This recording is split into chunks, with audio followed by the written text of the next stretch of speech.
Hey guys, I'm Shaizor from Techno Unboxing, and today we're gonna be doing the Samsung Galaxy S23 Ultra review. So in this video, we'll be covering all the good things and the bad things about this phone. So I've been using this phone for a few months now, and there are some few things that I don't like about this phone. So starting off from the display, and yes, the display is huge, it's amazing. The quality is top notch, and the colors and the pixels, brightness, everything is on point. But the thing is, as the display is very big, so sometimes it's difficult to reach the top with a single hand usage. But you get used to it. It comes with 6.8 inches dynamic AMOLED 2x display with a Quad HD Plus resolution with a maximum refresh rate of 120Hz, and I had no issues when using this phone in direct sunlight as it has the peak brightness of 1750 nits. Auto brightness is also very good, so you don't have to go and manually do the changes. As the corners are edge to edge, it makes your watching experience a lot better with incredible details. Talking about the design, it looks and feels very solid in the hands. It gives that premium feeling that's worth the investment. It's strong and has a slim design, although it looks exactly like the S22 Ultra in terms of design and has the same premium feel when you hold the phone.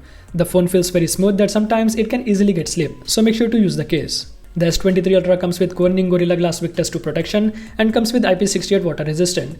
If you want to see the durability and the water test of this phone, I'll give both the links down in the description, so you can check that out. The only thing that I don't like about this phone are these corners, because every time you use the phone for a long period of time, for example when taking photos or videos and you holding it for a while in your hands, these corners will pinch your hands. And also it's not very comfortable when it's in your pocket.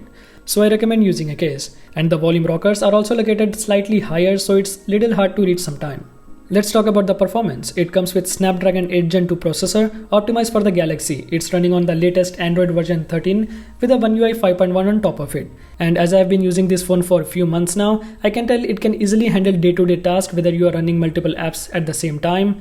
There's not even a single lag. It's very smooth and quick, and also the heat distribution is very good, as the phone does not heat up when you're doing heavy performance. Overall, in terms of performance, there's no compromise. Talking about the camera, for me these are one of the best cameras in a smartphone. When taking a point and shoot photos or taking videos, the quality of the photo and videos are just amazing. It takes amazing photos with good details, contrast and white balance. Everything is just make this phone a lot better when comparing to the other phones. I have did a separate camera test video.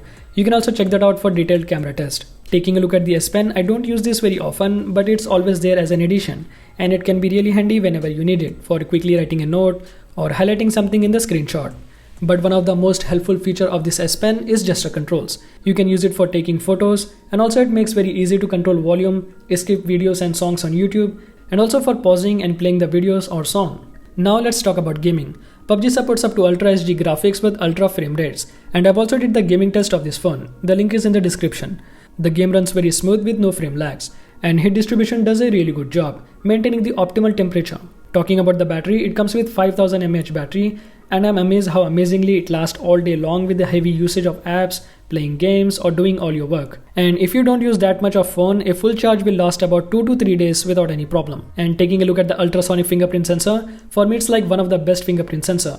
Even if the finger is little wet, it will unlock the phone without any problem. And it's very fast. It unlocks the phone as soon as I touch the fingerprint sensor. So yeah, this was the review of the Samsung Galaxy S23 Ultra. Let me know what are your thoughts in the comments below. Thanks for watching the video. I hope you really enjoyed. For more videos like this, subscribe to my channel and click that bell icon to get notified every time I upload a new video. And also follow me on social media. The links will be in the description below.